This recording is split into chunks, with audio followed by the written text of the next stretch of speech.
Independent thinking, I think, is the most important tool. And that's how Elon Musk started and was able to outcompete all the EV companies with Tesla. You're a problem solver. I see that. If I should do your DISC assessment. Problem creator as well. Yeah, problem creator. Tell us a little bit more about how did you get started at Novomed? Yeah.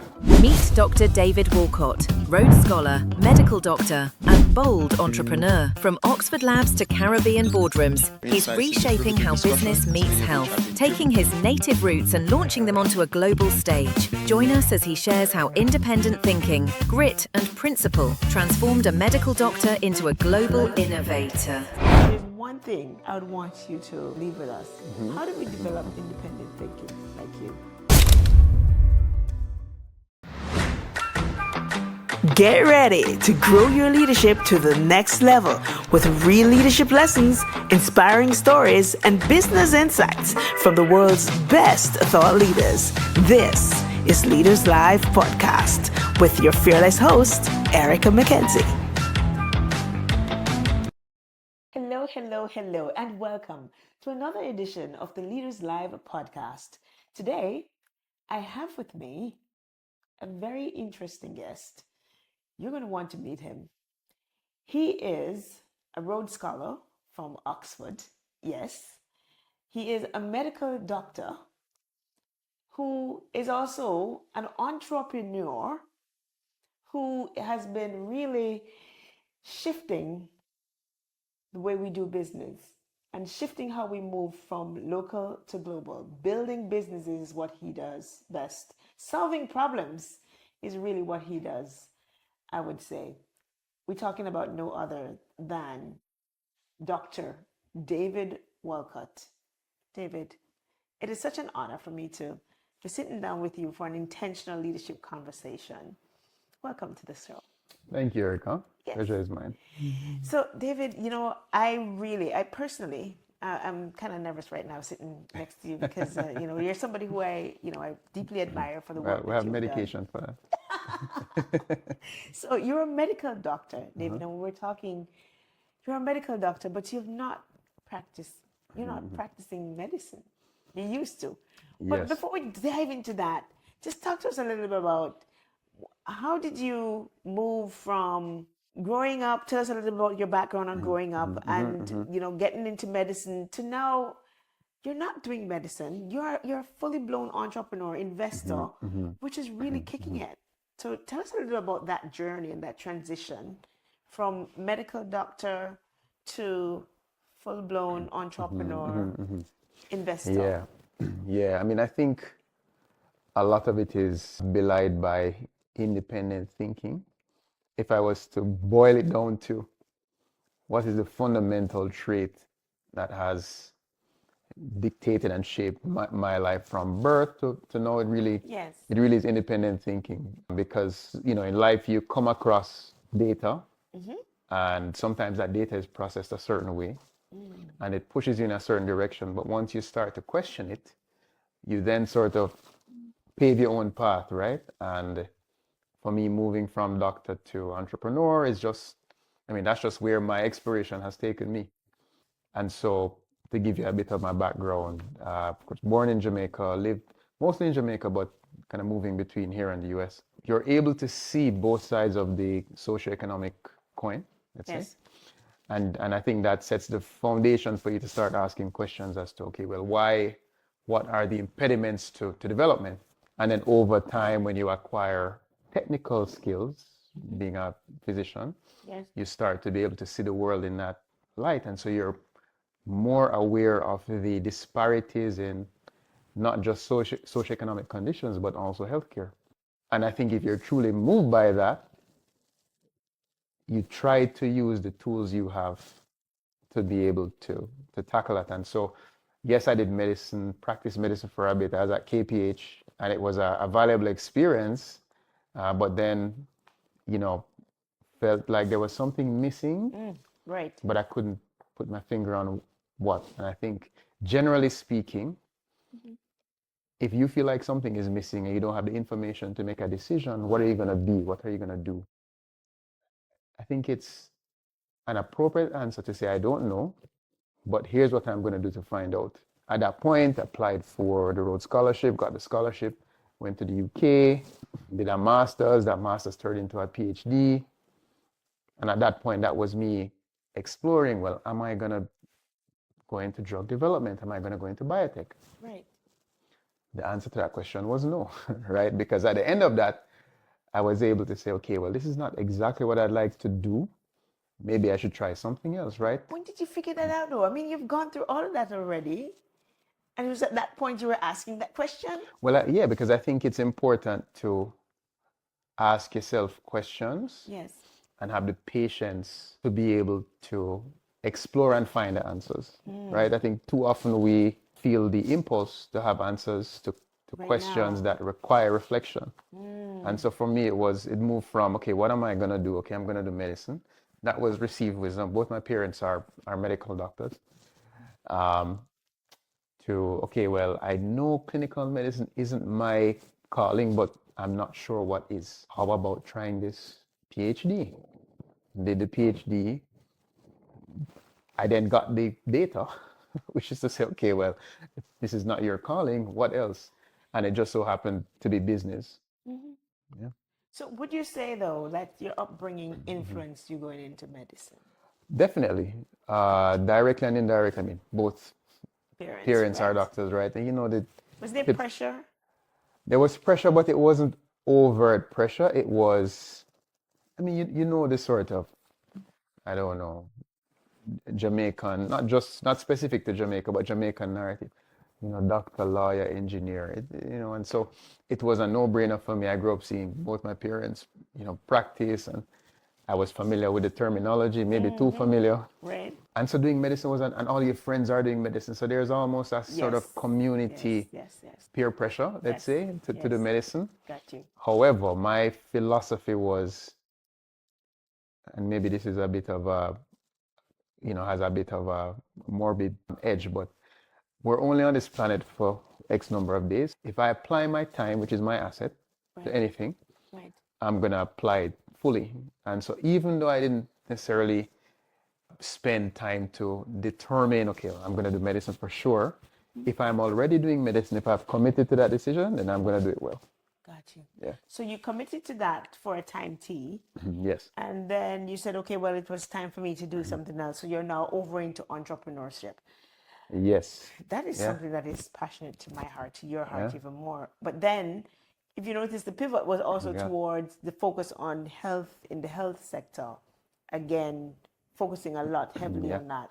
Yeah. Talk about how did you make that switch, and what was it? What was your first business? Yeah. So I think generally speaking, I like to think in principles. Right. I think everybody's familiar with the term return on investment. Right. Right. And for me, if you break it down to its fundamental parts, it's taking the assets you currently have and transforming that asset base into a larger asset base. At every point, I looked at my current asset base, which is my knowledge, right? My time, Right. and whatever tangible resources I had, right? And so when the point arose for me to find an answer to the question as to what I'm going to do, I said, well, I understand how healthcare systems work. Right. Because you already have the background. I have the technical background. Right. When I was in the UK, I was traveling extensively, and I learned several languages to be able to explore, various countries and understand their healthcare systems. And so I knew what healthcare could look like in multiple scenarios. Right. And I also had experience in helping businesses grow as well as in starting businesses, right? So where did you get that? So my parents started a medical center when I was maybe 2 years old, Winwood Medical. It's still going strong. It's actually in our portfolio now. And when I came back, that was my first sort of pilot project, right? To help Winwood to grow. And that's where I sort of cut my teeth learning the principles and practices that we use now across our entire portfolio to get the assets to perform. Yes. But in addition to that, which was a pre-established business, myself and a good friend started a cafe at the University Hospital. Yes. Out of sheer frustration. We were hungry, it was 6 p.m., we had no food, we had to get KFC. And so we made a decision after that big deal at KFC. Right? One, we're never having any more. Well, I didn't have any more KFC. I'm sure he still does. But two, we're going to start a cafe. Yes. We're on call, so we're going to name it On Call Cafe, which we did. And yeah, we sold it, and it's still going strong. Oh my goodness. Yeah. So you've been dabbling into this for some time. I mean, from university Yeah. to now you've been like transitioning into having like Novamed. Tell us a little bit more about how did you get started at Novamed Yeah. Okay. and a little about Sure. the portfolio in terms of what you've been Sure. leading now. Sure. So when I left Europe, so Yes. backtrack, did the PhD in Europe, then went across to France, INSEAD, to do an exec MBA, just to round out the sort of technical side of business principles, etc. Went to the US, worked for a healthcare private equity firm, so looked at, various healthcare deals, both in the US and in the Caribbean, and then left well, one of my friends actually was trying to poach me to join a consulting firm, McKinsey. Decided I've climbed too many learning curves. Yes. Medicine, PhD, business. I'm not climbing anymore. So I said, okay, what assets do I have? Right. And how can I generate a return on those assets? Right. Knowledge, experience, Yes. connections, etc. Right. And what it looked like at the time was a consulting firm. This consulting firm was supposed to drive innovation in healthcare.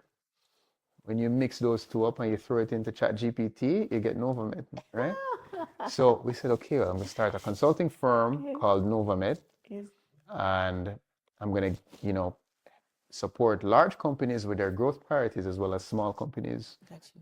i.e. startup with their innovation-oriented problem solving. Fast forward, we got a bunch of clients, large clients and small clients. Then COVID came, and what I should tell you is by training, I'm an immunologist. So infectious diseases, etc. wow. Yes, So when COVID came, I was very busy Yes. because you had to respond to this global pandemic. Right. Both doing work in the Caribbean as well as work with the World Economic Forum. I was actually chairing their steering I committee remember on because you're COVID, very instrumental in during COVID. chairing their steering committee on COVID initiatives. But what that did was it gave me access to a broader client pool. And so did multiple international projects, was able to amass earnings and build a balance sheet to be able to invest. And then invested in some early stage companies, invested in some more mature companies, got partners on board, acquired a hospital, etc. Right? yes. So that's how Novamed sort of came about and evolved from a consulting to an investment firm. Wow. Talk about a person who knows how to evaluate your assets that you have in front of you and literally transform those into gold. Like you're a king of that, I would say. I mean, Yeah, you've I been don't doing know. this and that. No, like just take your flowers because Well, I reserve that one for Warren Buffett. man, But I appreciate it. Yes, you're right Yes. there because that's what I see. That's what you've been doing. And you've really looked, evaluate. Not everybody have that finesse to spot opportunities and transform them into what you've done. So when I look at where you are right now in the portfolio, what would you say during COVID when you looked at the opportunities in front of you? You were like, what was that signal for you, right? Because there's signal and there was noise that's Yes. going on. Because Yes. COVID, there was a whole lot of noise, but Yes. you had some signals. Yeah. What was your I signal? can tell you what I was telling myself for sure. Yes. So I think every now and then, well, they say never waste a crisis or something like that. Yes. Yes. That's not quite what was going through my mind. Yes. But I felt an unexplainable urge Right. to apply myself and the assets I had, which was both knowledge of healthcare systems, Yes. but also knowledge of the technical discipline of infectious diseases to be able to navigate this crisis. B, I also felt like, the last pandemic was in 1918. Nobody on the planet had experience in dealing with pandemics. Yes. So you almost feel like, look, you're on the same level. Right. There's no expert in the room. we all have a right to share our thoughts as Right. to how we should navigate this crisis, whether our thoughts on navigating the social consequences, the infodemic, etc., navigating the infectious consequences, the epidemiological consequences. There was this both urge to contribute and perception that, look, if we're going to survive this as a species, Yes. we need to all come together, right? And I think that created a constructive environment for me to share my perspectives, to confidently take a seat at the table. And I think, it really was an opportunity that gave me the, maybe, I'm not quite sure if the word is self-belief, but somewhere between self-belief and platform Right. to be able to articulate a vision for healthcare in a way that the rest of the world was able to palpably see and feel what I'd been seeing for years, right? So it's very different when you speak about the need for healthcare investing in 2019, Right. when it's business as usual, versus 2020, when you see and feel and live the consequences of a pervasive health threat, right? So what COVID did for me, for the company, etc., was really to clear the noise and amplify the signal as to why healthcare Got is it. is investing is key. And that takes a leader with vision, which you are. I know that the Caribbean is so blessed to have you. And I'm not just going to say Caribbean, Jamaica. Absolutely brilliant. Thank And you. you said something that for me, it's around mindset and leadership. And your mindset is something that we want to tap into because it's a mindset. Of course. All of what you just described course. is about mindset leadership, which is one of the key things as a leader is a leader that has vision. So you've managed to pivot between medicine, business, global speaking, but what mindset shift? Let's talk about the mindset shift that allowed you to make those leaps. What was the mindset shift you Yeah, had to navigate? it's funny you said mindset shift because I think there has to be a pervasive, unshifting mindset Yes. that allows for the progress to compound, right? I think it was either Warren Buffett or his business partner who said the eighth wonder of the world is compound interest. And I think compound interest is not just financial, by the way, also knowledge and relationships. But Right. Yes. as I said, that's more of a philosophical discussion. No, it's But I think as you evolve as a leader, you have to navigate several levels of leadership, right? absolutely. And I think first you have to be able to lead yourself. I think, and leading yourself, let's break that down because it's very ambiguous. You have to be able to determine the best course of action for yourself at any point in time. Actually, I have a good friend, I would say mentor, who likes to say one of the most important things in life is to not do unnecessary things successfully, right? Not do unnecessary things Successfully, which I think is actually probably the most understated skill, Yes. because what you spend your time doing is actually very important because it comes at the cost of the opportunity of doing something else. Absolutely. And so I think you have to determine what you should be doing and how to go about it. Yes. But equally important is being faithful to whatever course of action you've taken. Yes. So As you did, stick to it. stick to it and keeping promises even to yourself. Right. And so, I mean, sometimes when, I'm speaking to the team and we're having a discussion and maybe there's something that requires a bit of pressure, everybody in the team knows that any pressure they feel is a fraction of the pressure I put on myself. Because I think it's important to first manage your affairs before you can manage affairs externally. And so a major mindset shift for me was, okay, well, look, if I'm going to lead, I have to first understand how to lead myself. Absolutely. And then how to lead people. Yes. And I think, as you can imagine, Critical. right, the most important but also challenging part of leadership is leading people. And I think there are many lessons learned along that way. Yes. The first person we have to lead is ourselves. That's course. one of the things that we teach in that Maxwell leadership in all of our leadership development, Of course. it is critical because you can't give what you don't have. Of course, yeah. Yeah. So I'm happy you share that and share the thought. But let me ask you this. What was the toughest, because I mean, it's about leadership. What is one of the toughest things you had to navigate? Because here's the thing, anybody can steer a ship, but it takes a leader to navigate the Yeah, sails. yeah. Like you were able to navigate and Well, navigate still, yourself. still navigating. And still navigating. Still It never navigating. ends. Yes, it's true. What are some of the, Yeah. because you're a problem solver. I see that. If I should do your DISC assessment. Problem creator as well. Yeah, problem creator. You said that. Well, Yeah. there's good to both sides. Of yeah? course, of course. Of course. Need some excitement. Of in there. course. Yeah, we can't be boring all the time. Of course. So, question for you: like, what was one of the toughest things you had to navigate as an entrepreneur? Do you, and how do you navigate that? Because yeah, mindset is everything. But is there a time when you know, you're going through Yeah. some things. It's really challenging, and you're probably thinking to yourself, "How do I get out of this?" Tell me about a time when you were like in a jam. I want to know Yeah. about that side. So my answers will be a little bit more nuanced and maybe slightly philosophical. Yes, I like those. So as long as you're fine with Yeah, that. perspective is everything. So I think, let me tell you why it's challenging to distill the toughest moment. Yes, Because as you level up, the stakes get higher. absolutely. The moments the higher get tougher. you go, the higher the price. Exactly.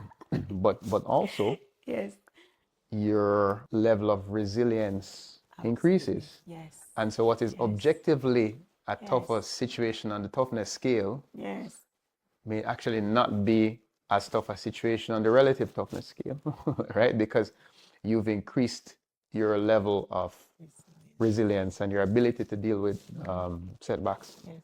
And so one of the business leaders I know says the best way to get something is to deserve it, right? To get something The best way to get something is to deserve it. Yes, like that. And so I think if you're going to get to a certain level of success, Yes, you need to go through what you need to go through to deserve it, which is all the punches yes, and I think over time you realize that when you sort of zoom out and you look back at how far you've come or what you've been through, you realize that you wouldn't have gotten to where you've gotten without the hardships. And so I think it actually increases your appreciation of the hardships, and they become more like, mosquitoes, Yes. right? Yeah. Than things that affect you psychologically. And so I would say the hardest point for me was probably before I realized how important it was to embrace the experiences, the negative experiences, Right. as stepping stones, A, but also B, realize that there have always been these setbacks, but 2 years, 3 years down the line, you realize how you've navigated them. And so once you settle and you apply yourself to solving the problem, absence of all of the noise, usually there's a path. And I think if you're also someone who believes in God and sort of, you look to him for guidance, Right. it gives you a level of security as to, all right, somehow this will work out. So for me, the hardest point in my business career was, it likely would have been the early challenges in the company where you've sort of bitten more than you can chew because of the scale of your aspirations and the vision you see. Wow, because you think big. Because you think big. Yeah. And you assume that the rest of the world will think big as well. But the Yes. truth is the rest of the world doesn't think big by definition, because Right. it wouldn't be thinking big. Not at your level. A. And B, as much as you'd like to be able to, snap your fingers and have a vision be actualized, you need a community. You need people behind you, and people need to buy into your vision, and people need to see what you see and trust you. And both of those things take time, yes, but also they take a certain level of knowledge. Yes. Let's say knowledge, because what time does is time adds information, which is knowledge. Yes. They take a certain level of knowledge, and if you're selling something to a community Yes. that is not familiar with that thing, so Yes. investing in healthcare, Yes. It's new. it's new. Yeah. So don't be surprised when they don't Run towards run it. run jumping. Yes. They have to take their own time to mature and understand the models, etc. And Because that's you something I are had an to realize. innovator. You're an innovator. So if we should look at it, innovators, they're like the 1%. Yes, but the challenge is when you are an innovator in something Yes. that doesn't have the ecosystem around to support. And so if so an innovator in Silicon Valley, Right. right, is very Ah. different from an innovator in Yes. wherever else, right? Yes, And so right. and so understanding that, okay, well, it's actually there's a big difference in my chances of success doing what I'm doing here versus doing what I'm doing in a Silicon Valley. Absolutely. That was the biggest sort of wake up moment for me. And it just meant I had to work 10 times harder, which, again, understanding your situation and responding accordingly. Yes. This is so critical. I mean, I saw you were speaking at an event recently, the PSOJ event. Yeah. And as I sat there in the room and I listened to even some of the entrepreneurs going around, it is so critical that entrepreneurs is aware of where they are in their journey. Of course, yeah. And just not comparing themselves. Did you find yourself as you were going through, did you have like do you compare yourself with anyone? Was there a North Star? And was there a North Star that you were, maybe evaluating again? Because there's good and bad in doing that. But was there a North Star? Because Yeah. you have to have some kind of model. You do, but I think, Right. yes, you do. Yes. You do have to have a model, but I think you also have to have the stillness of mind Yes. to trust that the final product will reveal itself if you take the best next few steps. So I may not be able. When is the next best few steps, David? Yeah, well, that's what you solve for, right? Because I could spend, I could How do you spend. solve? Do you get a blackboard and how do you solve? So it comes down to different levels of resolution. Yes. When I speak about a thriving, innovative healthcare system/ecosystem, Right. it's still abstract. Right. No, I can't tell you how many hospitals are in that ecosystem, how many clinics, how many innovation labs, But you know. but I have a vague idea as to the outputs it should generate. And so what I need to solve for is what are the 3 to 5 steps I can take today Right. to push me in that direction. Right. So yes, I'm anchored to the vision and where it needs to go, but I don't need to see it in high resolution. Absolutely. I need to see what's immediately in front of me in high resolution, right? So that's a sort of perspective shift that's important. In terms of comparison, I think this is where your childhood lessons come in. Yes. I was trained to not trained, but raised, let's say, to not worry about competition. Like your competition is Yourself. yourself, Right. right? If you're gonna run 9.58 seconds at the Olympics, that's your target, Yes. right? On that powerful question, I want to ask, you've built a powerful network. You also said you sometimes find yourself in rooms where you're probably the only Jamaican being represented in that room. Talk to us about the importance of entrepreneurs putting themselves in this space, because there's you get proximity, you get an expanded perspective when you step outside of Yes, your course. your current jurisdiction. of course. Talk to us about how you've been able to build a network and the importance of investing in themselves, Of course. getting into these rooms. Talk to us about that, because it's something that is passionate to my heart. This is what I do. I practice it, but I really course. want them to hear from you who have built it. Yeah. So I think it's one of those principles whereby if you go seeking it, it will elude you, right? But if you are go seeking it, it will elude if you. you seek it, it will elude you. Okay. But if you seek something higher, Right. it will embrace you, right? And I think because there's a difference between when you go into a room Right. having a sense of direction, even if that direction is vague and ambiguous, and you know what, I'm going to figure it out. This is where my interest is. I don't have to have it fully Figured out. but at this point in time, I'm committed to figuring it out, right? Right. I think that gives you a slightly different, well, maybe energy, but whatever psychological signals you send are different from if you go into a room trying to get what you can get from the environment. Right. And I think, again, maybe it's personality, maybe it's how I was raised. Generally speaking, I believe in do what you can with what you have where you are. There's somebody famous said that. Yes. Can't remember who it was. But there was always a sense of, let's say, maybe comfort Right. in my skin, regardless of the imperfections, that allowed me to feel easy in these rooms. And I think that is what lends to building relationships and being able to navigate these rooms where, I mean, lots of people in these environments are nervous and anxious, and understandably so. Stakes are potentially high. These are, in many cases, powerful people who could transform your future. Could. But I think it's important to remember that the arbiter of your future is you. Yes. And so, maybe I speak to you, maybe it doesn't work out. Yes. I speak to somebody else, Right. right? And I think if you remember that we're all human beings in some form, and you start, you enter this world on one day and you leave on another, Yes.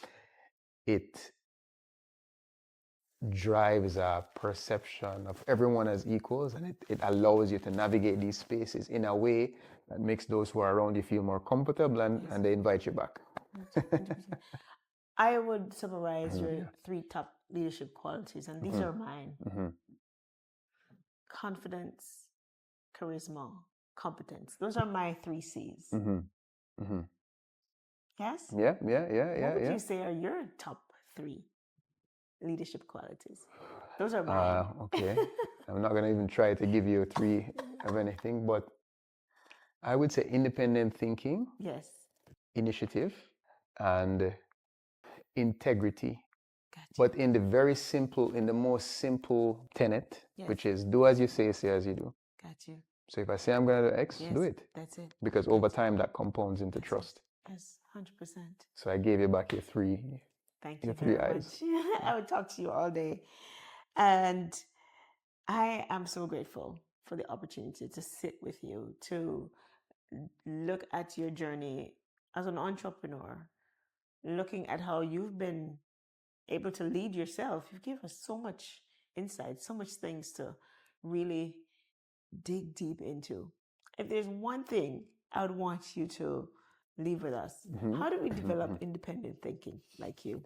Well, by doing it not like me. Right? Doing it not like you, because again, the aim is lead from where you are. Lead from where you are, Yes. and think from first principles, right? Yes. Try to eliminate bias Yes. from your decision making. Try not to outsource decision making. The cost of X item is Y. Why is that? Is it something that is justified or justifiable? And I think just kind of break it down. That's how Elon Musk started and was able to outcompete all the EV companies with Tesla, because he reverse engineered Right. the cost of the battery and reduced it significantly. Yes. I mean, so independent thinking, I think, is the most important tool you can have. It gives you the grit, it gives you the direction, and it gives you the strategy. And I just got an idea. Yeah. I really think that you should facilitate a session called Independent Thinking at the Creative You Academy. I just had that thought today. I'd be happy to. Like just teaching I'd be us happy how to. to. Yeah, I'm But so that, but then grateful. that Yes. doesn't teaching how to independently think is an oxymoron. So we'll find a way to do it. We'll find a way to do it. Let's ask ChatGPT. But I am so grateful. Thank you so much for the opportunity to sit with you. Happy to. And this episode is sponsored by The Catalyst. Before we go, tell us quickly about the Catalyst Health Future Institute. So Catalyst is the response to one of the problems I mentioned to you, which is being in the not Silicon Valley Yes. as an innovator. Yes. If you're going to have an ecosystem that supports healthcare innovators, you have to exist in an ecosystem that will support innovators, period. Right. And so we build this as a little mecca Right. for innovators to access the resources they need. There's space, there's mentorship, there's programs, accelerators. We actually got one of our clients into a globally esteemed accelerator called Techstars. Yes. So yeah, it's our little innovation bubble Yes. where we believe we can catalyze opportunities. And it's funny because our community at Creative View, where Yes. we're bringing leaders together, is the Catalyst community. And there you go, right? So there it There is. you There go. it is. There I you think go. something Great is minds. brewing here. Great minds. Thank you so much for tuning in to this interesting episode with Dr. David Walcott. I hope you had your pens out. Go watch it again because believe me, there's a lot in there for you to learn and implement. Thank you so much. Until next time, this has been the Leaders Live podcast. We catch you on the next episode. Thank you for listening to the Leaders Live podcast with me, your host, Erica McKenzie.